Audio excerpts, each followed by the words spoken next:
Mayo ng taong 2022, isang hindi malilimutang kabanata sa politika ng Pilipinas. Mahigit 31 milyong boto, isang landslide victory na hindi pa nakikita sa kasaysayan ng ating makabagong demokrasya. Ngunit bago ang lahat ng ito, may isang mahalagang tanong. Paano nga ba nabuo ang Uniteam? Sa segment na ito, hihimayin natin ang alyansang nagpayanig sa bansa at ang mga concessions o kasunduang tila hindi na isulat sa papel, ngunit naging pundasyon ng kanilang pagsasama. Ang Uniteam ay hindi lamang isang campaign slogan.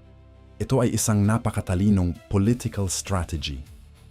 Sa loob ng maraming dekada, ang Pilipinas ay nahahati sa geographical loyalties.